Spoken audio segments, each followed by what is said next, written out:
দেখো, এই ফ্রি ফায়ারটা সামান্য একটা গেম হলেও এটা যে অনেক মানুষের জীবন পরিবর্তন করে দিয়েছে, আবার অনেক মানুষের জীবন যে ধ্বংস করে দিয়েছে, এটা আমাদের সকলেরই জানা।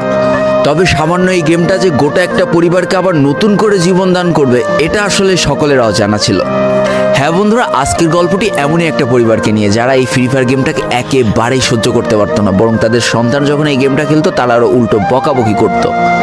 আর ভাগ্যের কি অপূর্ব লীলা খেলা, তখন সেই গেমটা আজকে গোটা পরিবারটাকে বাঁচিয়ে রেখেছে। আর এখন তার বাবা মাও উৎসাহ দেয় তাদের সন্তানকে যে ফ্রি ফায়ার খেলো। এজন্যই চলো জেনে আসি আসলে কি এমন ঘটেছিল ওই পরিবারটার সাথে। তো বেশি ব্যাকপ্যাক না করে ছোট্ট একটা ইন্ট্রো দিয়ে আজকের ভিডিও শুরু করা যায়। তো আজকের গল্পটা শুরু হতে চলেছে ছোট্ট একটা গ্রামের ছোট্ট একটা পরিবারকে নিয়ে।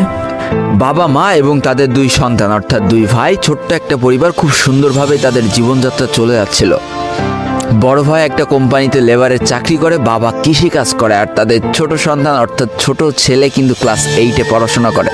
দারিদ্রতার বেড়াজালে আটকে পড়া পরিবারকে সাপোর্ট দেওয়ার জন্য তাদের বড় ভাইকে খুব অল্প বয়সে কাজে চলে যেতে হয়েছে। এই জন্য বড় ভাইয়ের পড়াশোনাটা ঠিকমতো হয়ে ওঠেনি। তবে বাবা মার একটাই স্বপ্ন ছিল যে তাদের ছোট সন্তান অর্থাৎ ছোট ছেলে যাতে উচ্চশিক্ষায় শিক্ষিত হয়। এই জন্য বাবা কৃষিকাজ করলেও সারাদিন মাঠে তুমুল কষ্ট করে এসে বাসায় যখন এসে দেখতো তাদের ছোট সন্তান পড়াশোনা করতেছে, সমস্ত কষ্ট এক চান্সে দূর হয়ে যেত। আর তাদের ছোট সন্তান পরিবারের অভাব দেখতে দেখতে বড় হচ্ছে, তো তাই সে একটা সময় ঠিক করেই ফেলে যে তাকে অনেক বড় হতে হবে, লেখাপড়া করে অনেক বড় মানুষের মতো মানুষ হতে হবে। আর ঠিক এমনটাই হতে থাকে। তাদের ছোট ছেলে খুব ভালো রেজাল্টও করতে থাকে, প্রত্যেক ক্লাসে টপ হতেও থাকে। তবে তার একটা বদ অভ্যাস ছিল, সেটা হচ্ছে ফ্রি ফায়ার গেম খেলা। করোনা চলার সময় যখন তার স্কুল বন্ধ হয়ে যায়, তখন তার বাবা এবং বড় ভাইয়ের জমানো কিছু টাকা দিয়ে তাকে একটা ফোন কিনে দেওয়া হয় অনলাইনে ক্লাস করার জন্য। তার ফোনটা ছিল 3 GB র্যামের একটা ফোন। তবে এইখান থেকেই তার ফ্রি ফায়ার গেমের সাথে পরিচয় হওয়া। সারাদিন পড়াশোনার ফাঁকে সময় পেলেই সে ফ্রি ফায়ার গেম নিয়ে বসে পড়তো। আগে যেমন বাইরে খেলাধুলা করতো, এখন সে আর বাইরে খেলাধুলা করে না, ঘরে বসে সারাদিন ফোন টিপে আর ফোনে গেম খেলে। এদিকে তার বাবা মা যখন ফ্রি ফায়ার গেম খেলা দেখতো তখন প্রচণ্ড পরিমাণ রেগে যেত, এমনকি মারধর পর্যন্ত করতো যে তুই এই গেম খেলা বাদ দিয়ে দে। তবে তাদের ছোট ছেলে যতই বাবা মার বাধ্য সন্তান হোক না কেন, ফ্রি ফায়ার গেমটা ছাড়তে সে একেবারেই নারাজ। প্রথম দিকে পড়াশোনার ফাঁকে ফাঁকে গেম খেললো, যখন তার বাবা মা তাকে বকা শুরু করে তখন সে রাতের অন্ধকারে গেম খেলা শুরু করে। তবে বন্ধুরা বলে রাখা ভালো, সে কিন্তু তার পড়াশোনা একেবারেই ঠিক রেখেছিল, অর্থাৎ গেমের কোনো কালো ছায়া পড়াশোনার উপরে কোনোদিনই সে পড়তে দেয়নি, যার কারণে তার রেজাল্টও মোটামুটি ভালোই হতো। এতদিন পর্যন্ত পরিবারের সবকিছু ঠিকঠাকই ছিল, এবার আস্তে আস্তে পরিবারটা একটু একটু করে ভাঙতে শুরু করবে। পরিবারের সকলের সম্মতিতে পরিবারের বড় ছেলের সাথে পাশের গ্রামের একটা মেয়ের বিবাহ সম্পন্ন করা হয়। আর যেন বিবাহের কয়েক মাস যেতে না যেতে বড় ভাইয়ের পরিবর্তন লক্ষ্য করতে শুরু করা যায়। এতদিন ছোট ভাইয়ের পড়াশোনা খরচ বড় ভাই আর বাবা মিলে চালিয়ে আসলো, এখন আর বড় ভাই কিন্তু ছোট ভাইয়ের পড়াশোনা খরচ দিতে রাজি হয় না। তবে তাতেও খুব একটা ফারাক পড়ে না, কারণ তাদের বাবা এখনো শক্তভাবে তাদের পরিবারটাকে ধরে রেখেছে, অর্থাৎ বাবা কিন্তু কৃষিকাজ করে তাদের পরিবারটা খুব সুন্দরভাবে চালিয়ে নিচ্ছিল।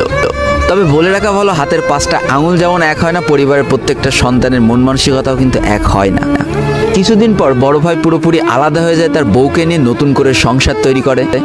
এমনকি একটা পর্যায়ে যে বড় ভাই তার পরিবারকে অস্বীকার করে দেয়, অর্থাৎ একটা টাকাও আর পরিবারে দিত না, সমস্ত টাকা সে নিজের সংসারেই খরচ করত। 4 জনের পরিবারটা ভেঙে যায় এখন 3 জনের পরিবার হয়ে গেল, বাবা মা আর তাদের ছোট সন্তান। এখন পুরো পরিবারের দায়িত্বটা বাবার উপরে পড়ায়, দিনরাত 24টা ঘন্টা হাড় ভাঙা খাটুনি করা শুরু করে দেয় তাদের বৃদ্ধ বাবা। এদিকে তাদের ছোট সন্তান সবটা কাছ থেকে দেখে অনেক কষ্ট পেত, তারপরেও তার করার কিছুই ছিল না, তাকে পড়াশোনাটা চালিয়ে যেতেই হবে, কারণ বাবা মার একমাত্র স্বপ্ন তাকে পড়াশোনা করে মানুষের মতো মানুষ হতে হবে। এদিকে বলে রাখা ভালো, পড়াশোনার পাশাপাশি কিন্তু সে ফ্রি ফায়ার গেমটা অনেক ভালো মতো খেলা শিখে গিয়েছিল। তার 3 GB র্যামের ফোন একটু ল্যাগ দিলেও মোটামুটি ভালোই খেলা যেত স্মুথ গ্রাফিক্সে। এমনকি সে আস্তে আস্তে টুর্নামেন্ট খেলাও শুরু করে। আর এখান থেকে যে টাকায় পেতো, 50 টাকা, 100 টাকা, 200 টাকা যা পেতো, সেই টাকাতে তার পরীক্ষার বই খাতা কিনতো, যাতে তার বাবার একটু কম পরিশ্রম করা লাগে, কম খাটনি করা লাগে। হাই রে, পরিবারের বড় ছেলে পরিবার থেকে আলাদা হয়ে গেল, আর ছোট ছেলে চিন্তা করছে বাবার কিভাবে কষ্ট কম করা লাগবে। এরই মাঝে সে একদিন চিন্তা করে, সে তো টুর্নামেন্টে অনেক ভালো পারফরমেন্স করছে, তাহলে তার একটা ইউটিউব চ্যানেল খোলার দরকার, অন্তত টুর্নামেন্টের ওই ম্যাচগুলো ইউটিউবে ছাড়লো, যদি কপালে ভালো কিছু লেখা থাকে। এমনই একদিন তার একটা টুর্নামেন্ট চলছিল, সে বারান্দায় বসে বসে টুর্নামেন্টটা খেলছিল। আর ঠিক সেই সময় তার বাবা হাড় ভাঙা খাটুনি করে মাঠ থেকে কেবলই বাসায় ঢুকছিল। এমন সময় তার ছেলের পড়াশোনা বাদ দিয়ে গেম খেলা দেখে বাবা প্রচণ্ড পরিমাণ রেগে যায়, আর ফোনটা ধরে একটা আছাড় মেরে দেয়, যার কারণে তার ডিসপ্লেটা ফেটে যায়। সেই দিন সে ভাঙা ফোনটা আঁকড়ে ধরে অঝরে কেঁদেছিল, তার সমস্ত স্বপ্ন যেন এক নিমিষেই শেষ হয়ে গিয়েছিল। তারপরে সে স্কুলে যাওয়ার জন্য যে টাকা পেতো সেই টাকাগুলো জমিয়ে জমে একটা সময় তার ফোনের ডিসপ্লেটা ঠিক করে, আর ডিসপ্লে ঠিক করতে 1500 টাকা লেগেছিল, আর সময় লেগেছিল প্রায় 4.5 মাস। আর এই 4.5 মাসে সেই ইউটিউব চ্যানেলে যে জিমেলটা ছিল সেই জিমেলটাও সে ভুলে যায়, অর্থাৎ তার ইউটিউব চ্যানেলটাও নষ্ট হয়ে যায়। কিন্তু পরিবারের ছোট সন্তানরা একটু ঘাটতারা হয়, কোনোভাবে কোনো কিছুতে হার মানতে রাজি হয় না, যেমন আমি। তাই সে আবারও ফ্রি ফায়ার খেলা শুরু করে, আবারও নতুন করে ইউটিউব চ্যানেল খোলা শুরু করে। সব কিছু মোটামুটি ঠিকই চলছিল, পড়াশোনাও সে আগের মতোই চলতেছে, এইদিকে টুর্নামেন্টও চলতেছে, এইদিকে ইউটিউবে আস্তে আস্তে তার সাবস্ক্রাইবারও বাড়া শুরু করে, একটা দুইটা এমন করতে করতে। কিন্তু হঠাৎ করে তাদের পরিবারটা জীবনের সব থেকে বড় একটা ধাক্কা খায়। যেহেতু তাদের বাবা কৃষিকাজ করে তাদের পরিবার চালাতে হিমশিম খাচ্ছিল, পরিবারের এত প্রেশার, 24 ঘন্টা হাড় ভাঙা খাটুনি করতে করতে একটা দিন হঠাৎ করে উনি প্যারালাইসিস হয়ে যায়। তার ডান পাশের হাত এবং পা পড়ে যায়, যার কারণে সে একেবারে অক্ষম হয়ে পড়ে। আর এটাই ছিল তাদের পরিবারের সব থেকে বড় কালো অধ্যায়। তবে সব থেকে কষ্টের ব্যাপার কি ছিল জানো? পরিবারের এত খারাপ সময়ও তাদের বড় ভাই কিন্তু তাদের পাশে এসে দাঁড়ায় না। এবার শুরু হয় তাদের পরিবারে আসল কষ্ট। না ছোট ছেলের পড়ার টাকা আছে, না বাবার ওষুধ কেনার টাকা আছে, না তাদের 3 বেলা ঠিক মতো খাবার টাকা আছে। কি আর করবে, পরিবারে এই অসহায় অবস্থা দেখে না খেয়ে তো মরা যায় না, তাই তাদের মা লোকের বাসায় কাজ করা শুরু করে দেয়। কিন্তু কাজ করে 3 বেলা খাবার জোটানো গেলেও বাবার ওষুধ আর সন্তানের পড়াশোনার খরচ চালাতে হিমশিম খাচ্ছিল তাদের মা। ঠিক এই সময়টায় পরিবারের ছোট ছেলে সারাদিন চিন্তা করতে থাকে যে আসলে তার কি করা উচিত, কি করলে পরিবারের সবাই ভালো থাকবে, কি করলে বাবার ওষুধ কেনার টাকা সে জোগাড় করতে পারবে, কি করলে বাবা মার স্বপ্ন পূরণের জন্য সে পড়াশোনা করতে পারবে।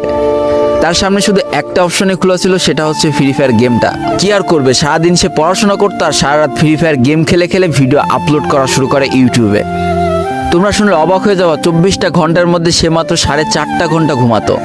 দিনের বেলা স্কুলে থাকতো, স্কুল থেকে এসে সে একটা চার দোকানে কাজ করতো, চার দোকান থেকে বাসায় এসে পড়াশোনা করতো, পড়াশোনার পরে রাত্রেবেলা ফ্রি ফায়ার গেম খেলে ভিডিও আপলোড করতো।